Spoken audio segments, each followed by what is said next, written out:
Let's talk about something that sounds very simple, but in reality, it runs deep and it can get a tad complex.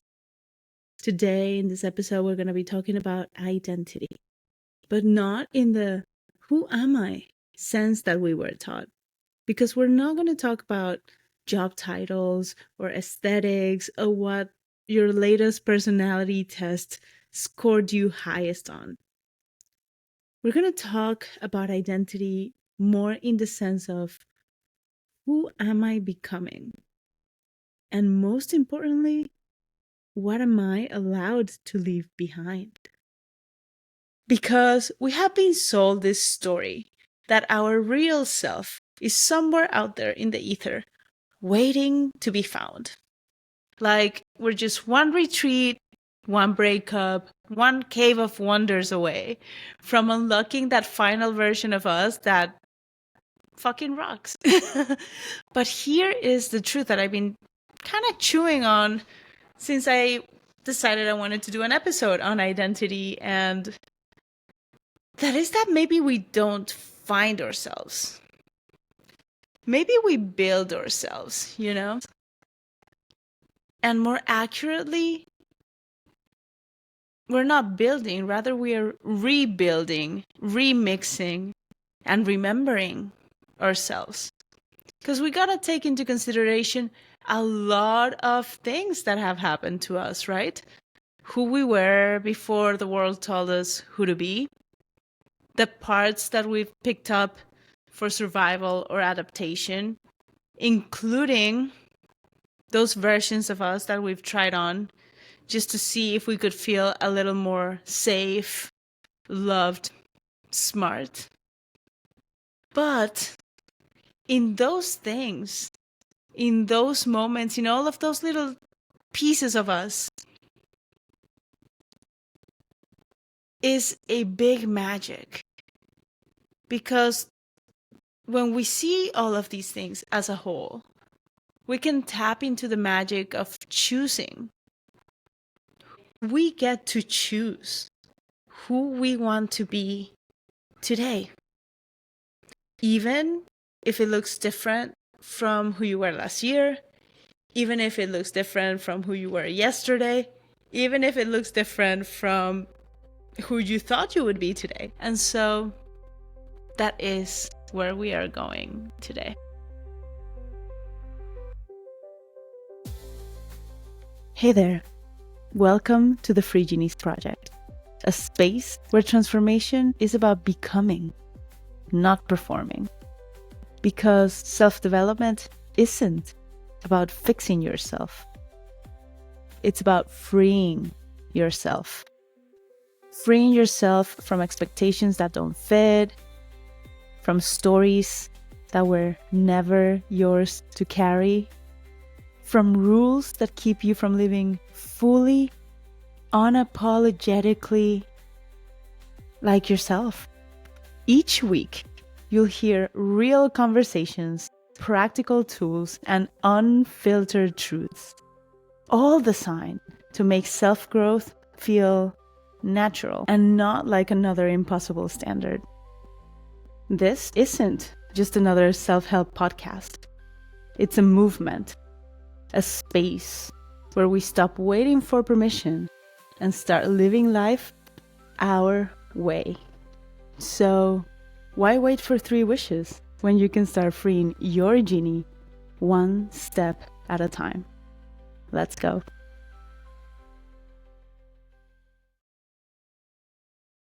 Let's start the conversation with a myth that keeps way too many of us stuck as fuck.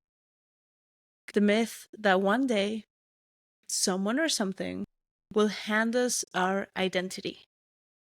Like a scroll from the universe. Like, here you go. This is who you are. Go be it. You are Neo, the chosen one. You're Aladdin, the street rat. And that belief, that waiting pattern keeps us in a chokehold. Because we wait. We wait for that career that feels like it's meant to be. We wait for a partner who will see us better than we see ourselves. the trip that unlocks our soul like a magic door. But, spoiler alert, that scroll isn't coming. And that waiting for that sign, for that moment, for somebody else to tell us who we are, who we should be, keeps us playing roles that we have outgrown. It keeps us choosing safety over our personal truth, which I get, and it keeps us performing.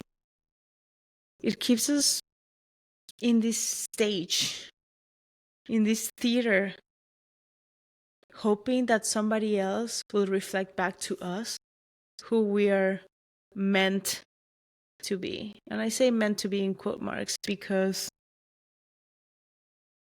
that is such a personal thing for somebody else to tell us what that thing is. So I want to tell you a little bit what that looked like for me. Success, according to the Nane dictionary, meant I was going to leave my country.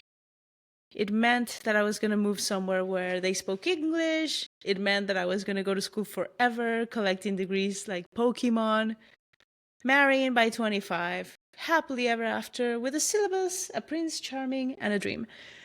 And I did a lot of those things. You know, I moved countries, I studied, I almost said yes to a proposal. Well, I mean, technically, I broke it off before it got to that point. But then he later told me he had a ring, and, yeah. Sorry. But even though part of it felt right, because maybe I do have a weird soul tie with English-speaking countries, or maybe it's my inner colonizer or a past life. Perhaps it's just the fact that my grandpa used to put me to bed singing the US anthem.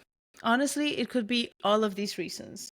But some of the things on my success list felt really aligned, but some of it made me feel like I was living the story of that girl named Lucky, you know. She's so lucky, she's a star, but she cried. Anyways, I can't sing for shit, but I really did feel that I was that girl. I was lucky on paper, but I was pretty sad in this weird limbo of a perfect life that didn't feel like mine. And I know that that's maybe a little dramatic, but for real, it just didn't feel like it was mine. I felt like I borrowed it from a library, and that feeling, if you've had it, you know it's not a good one. You know it feels very dissonant to have all these things in a check mark and achieving them, like going through the motions of what it is that you're supposed to do and not feel very fulfilled by it. I think the reason why it didn't feel mine at all and it felt that weird is because I was following a book. I was following a book that somebody told me I had to follow, and I just said yes. And this book said, be the good girl, be the smart girl, be the one that makes it out of Venezuela, be the kid who's going places, you know, that book that we've all heard from one of our relatives, you know, sacrifice now and thrive later. The book of 90s Disney princesses who gave it all up for love. Ariel, I love you, boo. I'm talking about you. You're up there with some of the other 90s Disney princesses, but you were not the best role model. But now I am unlearning that script. I am still figuring out how to be that version of me who craves softness. That version who receives help, who wants to feel fucking amazing in her own skin. You know, that person who can tap into rage when shit is not just. That person who laughs loud loves harder, and wants life to be felt, not just managed, not just checked off. Because for a really, really long time, I didn't know I could choose that person. Nobody had told me that identity isn't assigned, that it's designed and redesigned, and that sometimes you literally, quite fucking literally, have to burn the whole thing down and start over again. Especially in the beginning. Especially when you're coming out of that trapped genie stage and you're realizing that you haven't lived for yourself. That's when you burn the whole shit down and start over. And if you're here with me and you're listening to this and you're thinking, aha, Vanessa, but I still don't know who I want to be. You know what? Good for you. Good for fucking you. Because that means you're paying attention. This shit, this identity thing, is supposed to feel kind of uncertain. Because it is. And that, my friend, that's consciousness. And that's fucking powerful. So I want us to pause here for a second and do a little reflection. And at this point, you don't have to journal this out. You don't need to light a candle or go all full shadow work unless you want to. But I want us all to take a deep breath.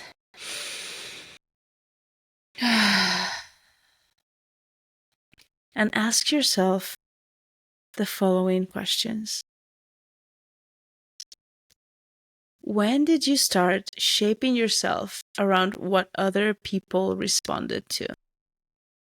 For example, was it when you realized that being quiet made people feel safe? Or when being exceptional and having straight A's made you feel worthy and loved?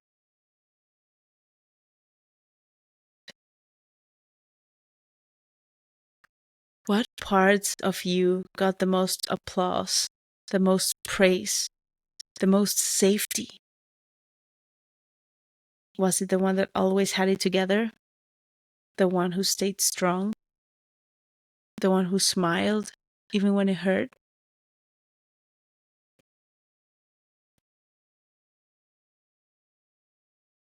Who were you before you learned who you were supposed to be? Were you loud, tender, curious? Did you dream out loud before someone told you to tone it down? Just notice what comes up.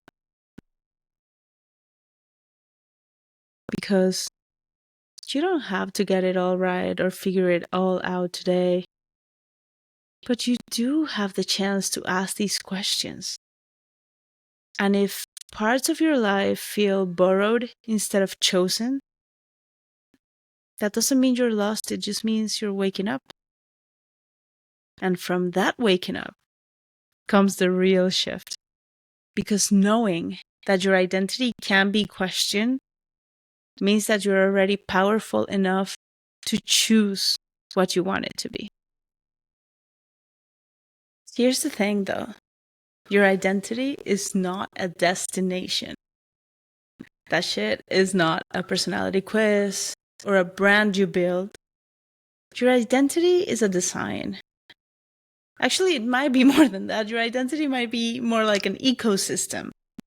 It's a living, breathing mix of beliefs, curiosities, experiences, and choices. It's something organic, dynamic, ever-shifting. Something that needs tending, not taming. And no, you don't just find yourself one day and suddenly know what you're doing. You build yourself, layer by layer, choice by choice. And honestly, in the beginning, it's exhausting. You might look like Bambi trying to learn how to walk, wobbly, awkward, unsure. Because, duh, it makes sense, you know? You are growing. You're growing an ecosystem. You're not assembling IKEA furniture. And so that shift From waiting to be told who we are, or waiting for that trip, that breakup, that job to land, to choosing, starts with something most of us have never been taught how to hold. And that is self-awareness. Not the polished kind that you put on a resume, not the therapist speak kind that says, yes, I know, this is probably from my childhood, and then lets you off the hook. I'm talking about the gritty kind of self-awareness. The kind that asks, who am I really when nobody's watching? Because there is a difference, you see, between, for example, saying, I want to be bold, and being bold, between craving softness and letting yourself rest without spiraling in guilt, between longing for freedom and realizing you're still performing to survive. So let's start there with that unfiltered, unperforming honesty. Ask yourself, who am I when no one's watching? What spaces make me come alive, and which ones drain the shit out of me? What am I afraid people will see in me if I stop performing? This is the remix moment. This is the part where you gather all of your ingredients, what you wear before the world told you who to be, what you've learned, what you've loved, what you've outgrown but maybe haven't let go of it yet. And then you get to go all Nicole and Sandra in practical magic, but instead of summoning a heartbreaking demon, you get to brew a version of yourself that actually feels like home. This won't be a perfect version, but it will be a true version. It will be a version rooted in what matters to you. And this isn't about perfecting that version. It's about choosing it and building it again and again and again. Especially when it's inconvenient, when it's unfamiliar, and when it would be way easier to just slip back to the version of you that's always gotten the applause and that's been checking the marks that were there before you started questioning shit. But that's the beautiful part. Is choosing to stay true to whatever is true to you at any particular time. And that portion that we were just talking about, that portion that we just reflected on, if that was the spell, this is the ritual. Because choosing who you are isn't a one-time download. I think we can agree to that already at this point in this episode. It's not like you journal one night, you cry a little bit, get a sign from the universe, and boom, here I am, this is me. I'm exactly where I'm supposed to be now. Gotta let the light shine on me. I don't know. I'm very karaoke in this episode, but it's not like that. And at this point, I think we all know that. It's more like when you used to connect to the internet, us millennials, and you open LimeWire and downloaded "This Is Me dash not a virus .mp3." But the point with that is that choosing who you are, it's fucking clunky, it's awkward, it's a gamble, you know? Just like downloading a song in the good old times. It's 1,000 micro choices. Tiny, invisible pivots that no one will clap for. But they shift everything. And they're daily, they're messy, and they're fucking contradictory as hell. You know, you might find yourself wanting to build a version of you that wants peace, and you'll still pick family or relationship drama. You'll crave rest, and still open your laptop at midnight. Like, literally, that was me writing the outline for this episode because it was just floating in my head and I was so tired but needed to get it out. You know, you'll call yourself free and then panic the second somebody like disapproves or gives you like a weird comment, and then something feels super out of control. But that is the ritual. It's the choosing, it's the coming back to the practice. Because the remix, the making of our identity really does live in those moments.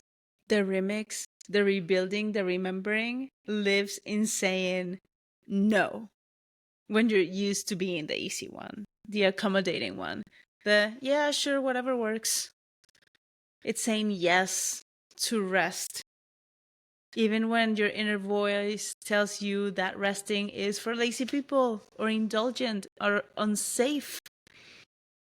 It's saying, let's try to something new, even though you know that it won't be perfect. And I think the wildest thing about it is that as you choose again and again and again, you'll really start realizing in your brain, in your heart, and in your body that identity isn't fixed. It isn't this clear-cut thing that we choose and that's it. We gotta fit in this box forever. The more we do these things, we really come to understand that identity is fluid. It's something that breathes with you. You're not just shedding the roles that no longer fit, you're composting them. And that shedding feeds the soul of this new version that you're becoming. So the question isn't just, who am I? The question becomes, who am I becoming? Who am I willing to let go of to meet this version of me? What would change if I stopped performing and started participating in my own becoming? Because we can't remix our identity from the outside in. You can't Pinterest board your way into becoming. You have to live it. You have to try it on. You gotta get it wrong, update it like a playlist when a song doesn't resonate anymore. And treating your identity, treating your becoming like this is not failure. It's freedom. So, if today you feel like you're somewhere between who you were and who you want to be, fucking awesome. That's the in between. That's the alchemy. That's the truth trying to break through and break through to you. So you don't need to wait for permission or find yourself before you start being this person. You're already here.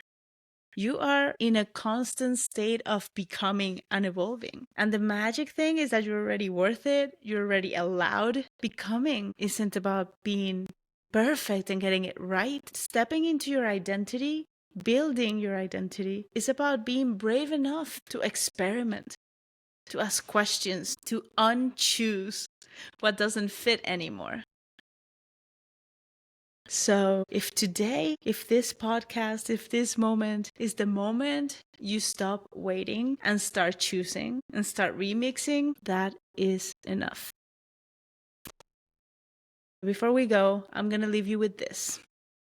If you could choose who you're becoming, not based on fear, not based on performance, but based on truth, based on your truth, who would that person be?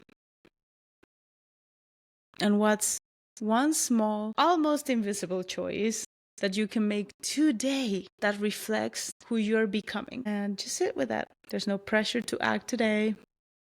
It's just an invitation to listen to that quiet knowing. So tell me, who are you choosing to be right now? As always, take what you need, leave what you don't, and make this journey entirely yours.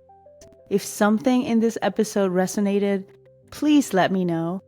Leave a review, share your thoughts in the comments, or DM me over at the Free Genies Project on Instagram. And don't forget to subscribe so you never miss an episode. Until next time, adios.